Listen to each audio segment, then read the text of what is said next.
Historically, India and China have lived in peace, but the disappearance of Tibet soon after the Chinese communists came to power brought Chinese forces to our doorsteps. The annexation of Tibet, which was an independent state until 1950, created a common corridor between China and Pakistan and eventually led to the 1962 Chinese invasion of India. While the humiliating 1962 defeat remains deeply embedded in the Indian psyche, bilateral relations have come a long way. India-China relations have improved considerably since Rajiv Gandhi's path-breaking trip to Beijing in 1988. Bilateral trade now is close to $2 billion annually. A number of important agreements have been signed, particularly in 1993 and 96, to maintain peace and tranquility along the line of actual control and to implement confidence-building measures.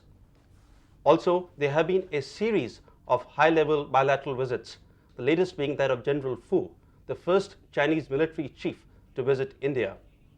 However, behind the calm surface, relations remain uneasy. To India today, a number of challenges look formidable. On the one hand, the power equation between India and China is becoming more and more adverse to India's long-term interests.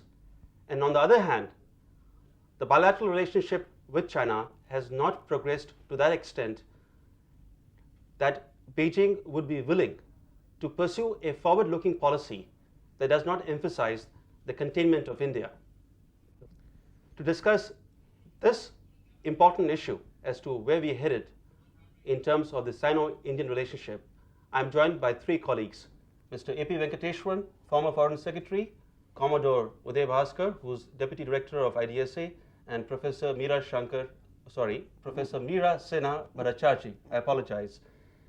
I am sure that everyone here agrees that India has an important stake in building close ties with Beijing. China is our largest neighbor. The longest border is with China. And how we manage our relationship with China will determine our future security. It will determine the regional and extra-regional security landscape. Now, we have been following a policy of rapprochement with China since 1988. 10 years have passed by. Ambassador Venkateswaran,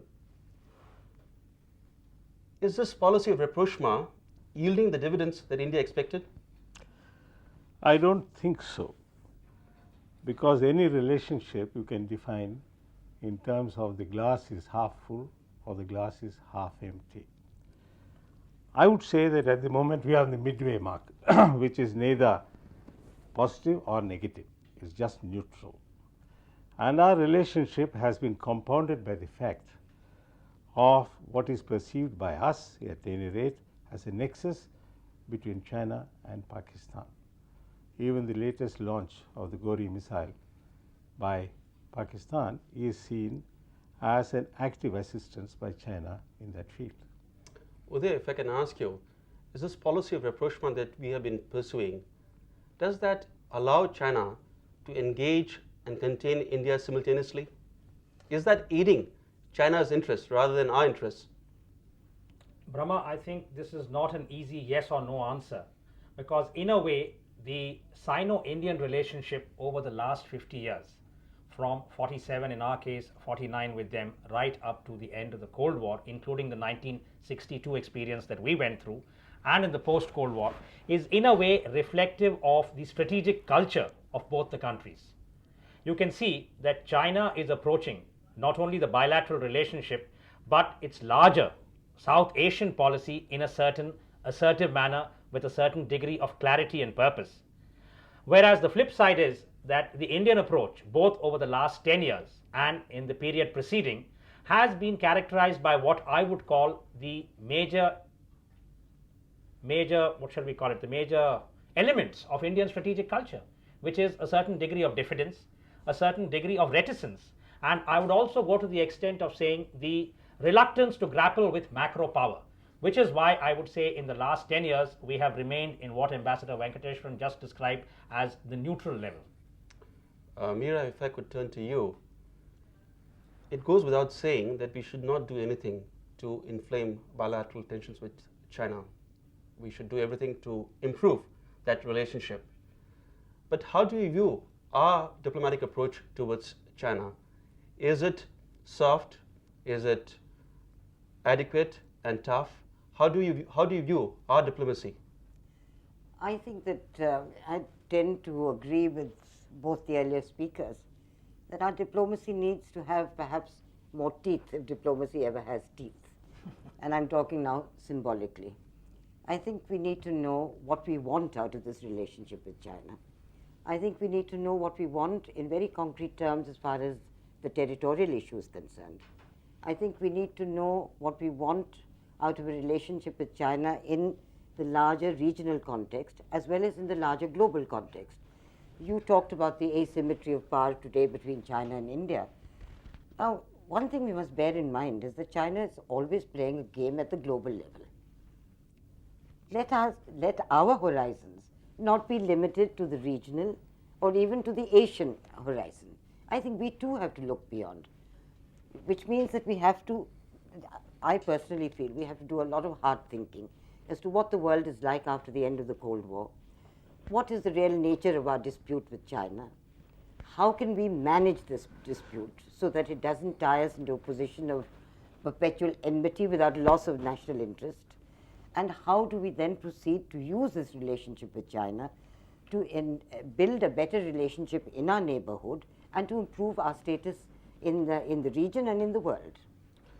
Uday, following on what Meera said, from my 2 visits to China in the last year or so, I have found that in discussions with Chinese officials and academics, they want to engage India only regionally.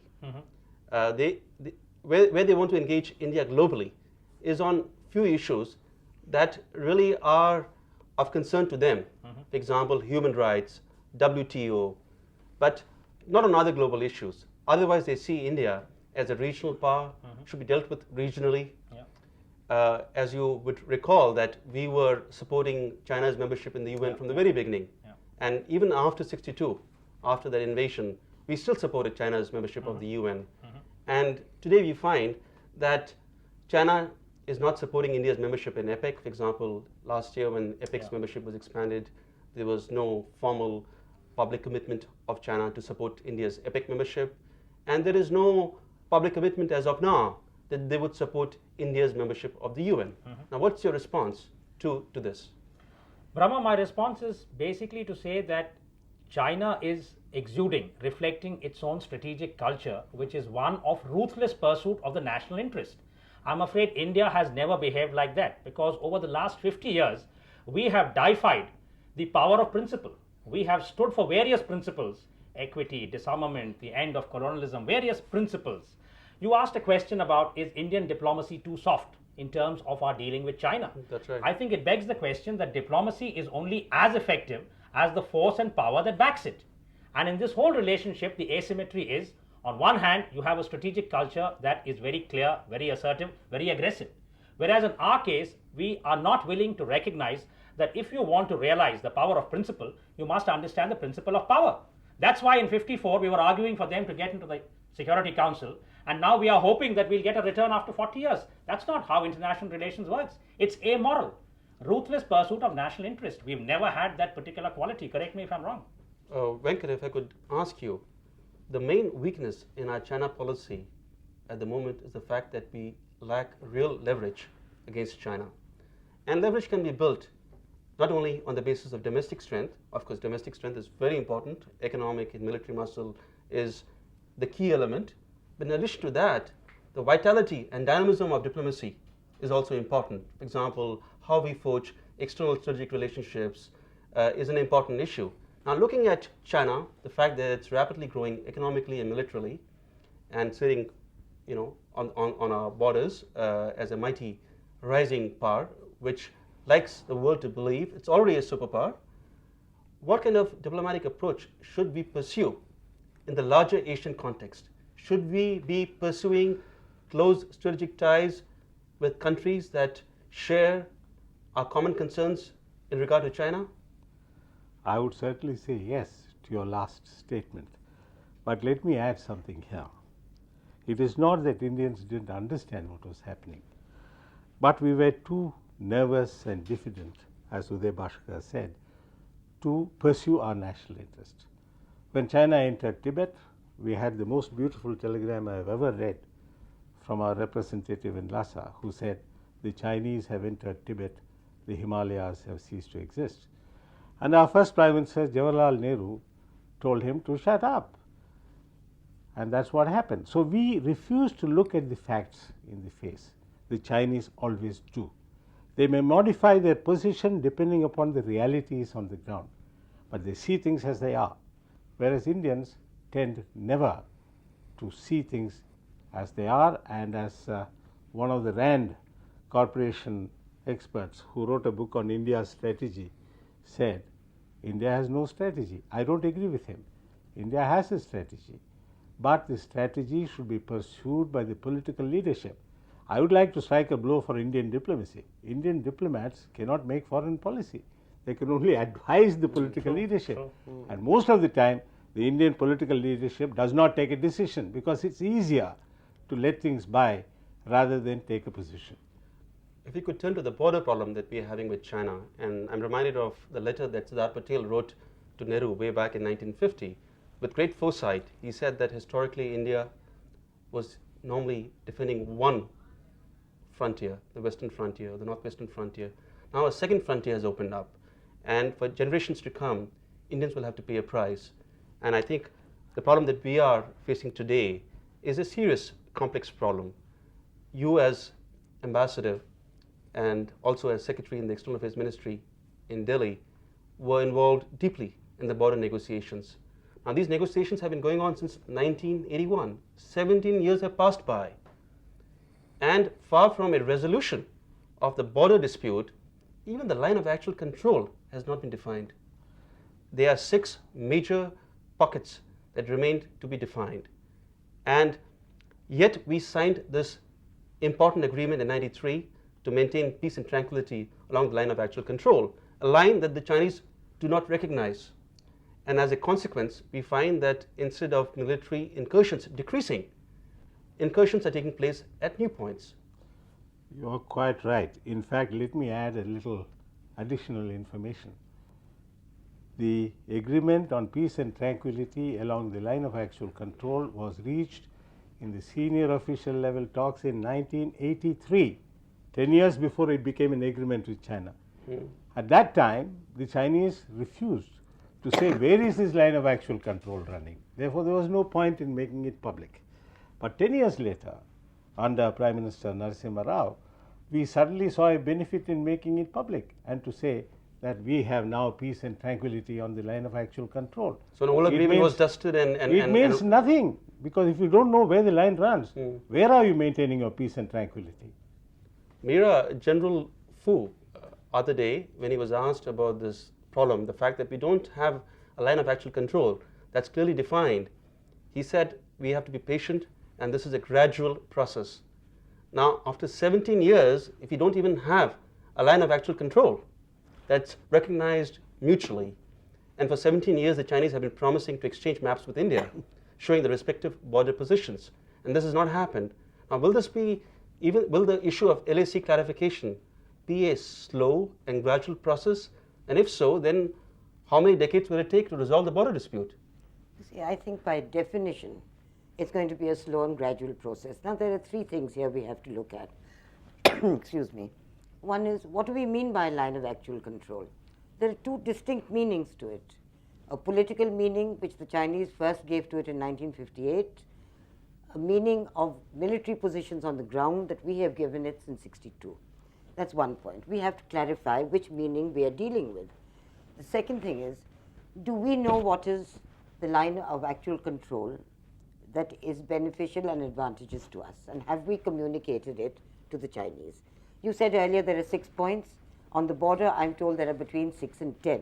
That 6 are pockets. 6 pockets. Yeah, and there are many points in each pocket. Right. Yeah. Now, I gather that, so this is the second, that communication is very important in this. Now, in order to communicate and to take a position, you must also have a very clear idea of the topography of the region. I'm not sure that effective mapping and actual surveys on the ground have been completed. reading between the lines in the paper, I would imagine that where surveys have been completed, the line of actual control has been agreed upon. Where surveys have not been completed, and where, mind you, there is also a dispute as to the meaning of that line, there are problems. Now, let us accept that if there is a dispute, there can be two sides to it. So one side or the other has to compromise. Both sides have to learn to compromise. Well, both sides have to decide what is the basis of this compromise, and any negotiation in which one side claims that it will not compromise, it will not be flexible because its position is correct, means that you will not have a settlement on the border. Uday, if I can ask you a larger question, that we told our public in 93 and 96 that we have signed these very important agreements with China. Peace and tranquility along the line of actual control, a series of confidence building measures. Also, we're supposed to be reducing our troops and armaments on the basis of some parameters like terrain, time taken for induction and de-induction, etc. And we find that nothing really is moving.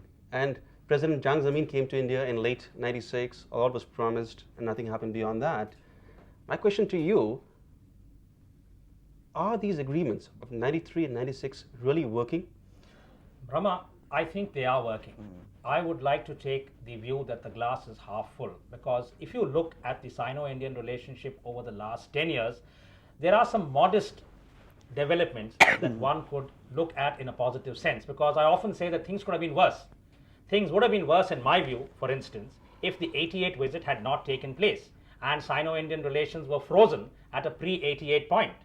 I would suggest that the visit of President Jiang Zemin when he came in November 96 was also part of this same positive development.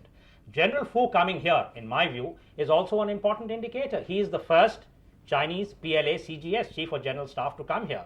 The kind of nitty-gritty that Meera just talked about, topography, where are we, are exactly the kind of professional detail that could be discussed by both sides. But ultimately, I go back to the point made by Mr. Venkateswaran, which is that this is a complex issue which would have to be dealt with some sense of political purpose, because it's not just a border. I think that's a slight misnomer. Sino-Indian relationship today has to be looked at as a combination of territorial dispute and border. The territorial dispute is that currently China is occupying, quote unquote, 38,000 square kilometers of Indian territory, Aksai Chin area. 4,000 kilometers have been ceded by Pakistan in the POK, Pakistan Occupied Kashmir area. Then we are talking about areas that are claimed by China. Arunachal, the fact that they don't recognize Sikkim.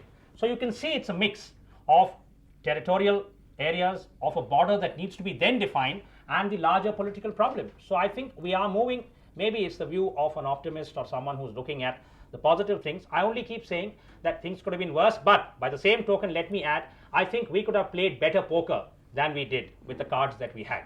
The border issue is definitely a very complex issue, and I think it'll take forever to resolve that. But I think in Not terms forever.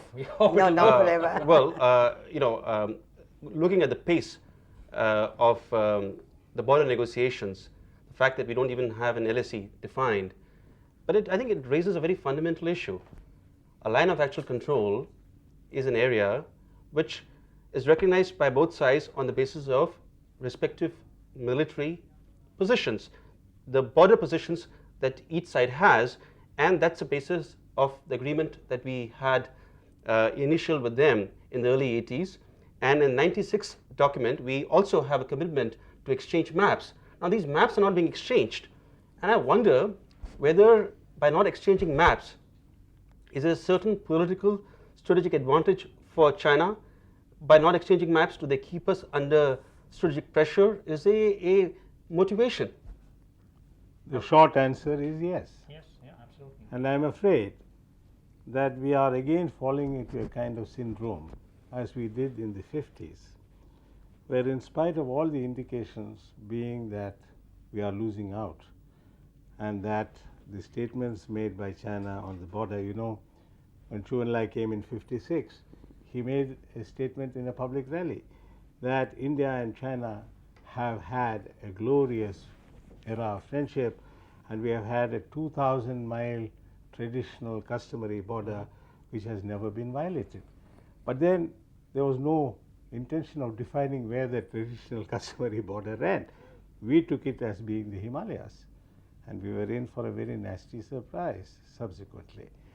So it's all a matter of interpretation. You know, when we protested on the 54 on Chinese maps showing Aksai Chin and so on as being part of China, they said these are old Kuomintang maps, which we had not had the time to review.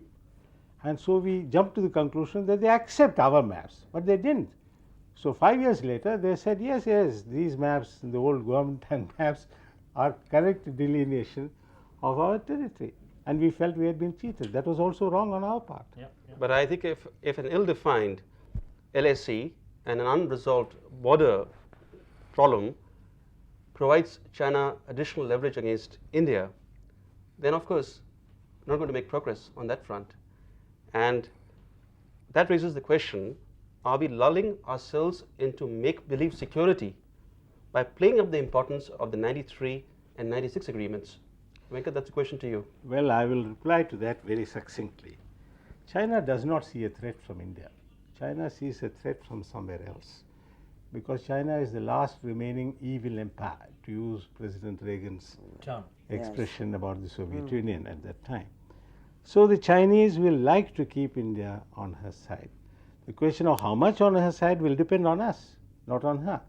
And we are the people who are conceding the principle of parity, which Pakistan has been demanding from us, by always jumping at whatever Pakistan does. We should look more at China than at Pakistan. Can I ask Meera and Uday you a question in terms of looking ahead?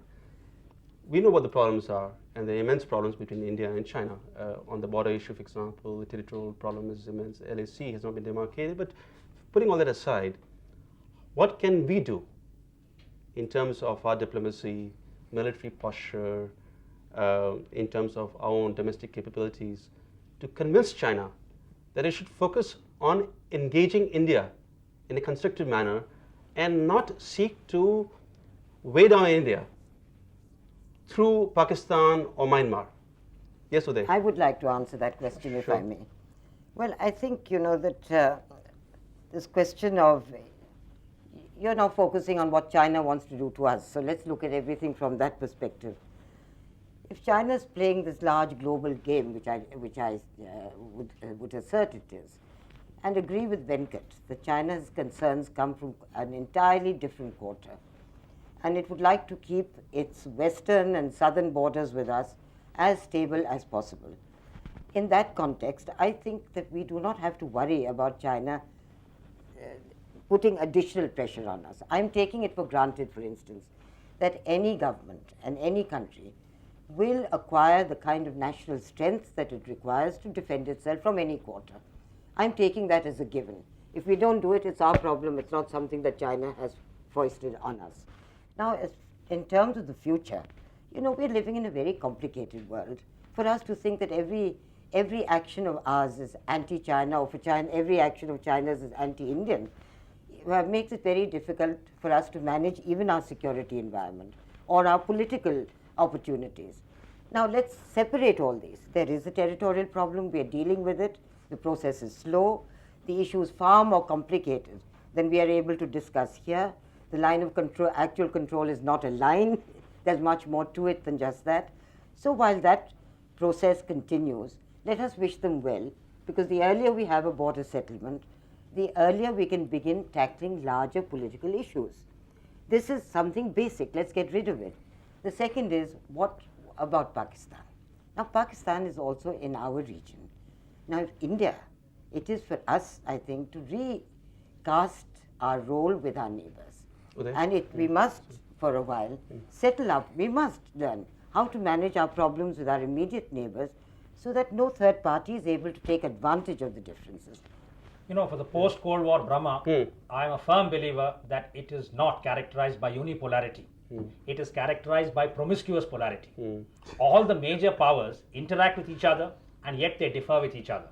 India must acquire the same confidence to be able to engage with China wherever there is a need and it furthers the national interest, and yet stand firm wherever the national interest is either compromised or degraded. And therefore, I am not in favor of suggesting that we should forge the equivalent of an anti-China alliance in trying to contain, nor should we move to the other extreme and become the equivalent of a deferential power within South Asia. India must, I think, recognize strategic culture. I'm a student of that, and I keep saying, recognize what makes China tick. It is a culture that has, for instance, prioritized deception. We are a country that has prioritized truth, pacifism, and various other qualities. There is a mismatch. I think we have to get our own act together and acquire those elements of confidence and the strategic capability, not just nuclear weapons, missiles in the military area, but across the broad bandwidth of security, and then deal with the Chinese. Venkat, you have the last word. If you could be very Thank you, quick. Brahma. I shall be very brief. We constantly speak about policies which should be firm and flexible at the same time. Unfortunately, we are firm when we should be flexible, and we are flexible where we should be firm. And this is at the root of our problems. We just don't know where we have to go to handle many of these issues. Deep engagement with Beijing will better enable India to read Chinese intentions and capabilities and better promote Indian interests. While engaging China in a constructive dialogue, India, however, has to be hard-nosed about its interests. We have to bear in mind that China understands and respects the language of strength. A vulnerable India can never persuade Beijing to enter into an equal partnership. Thank you very much.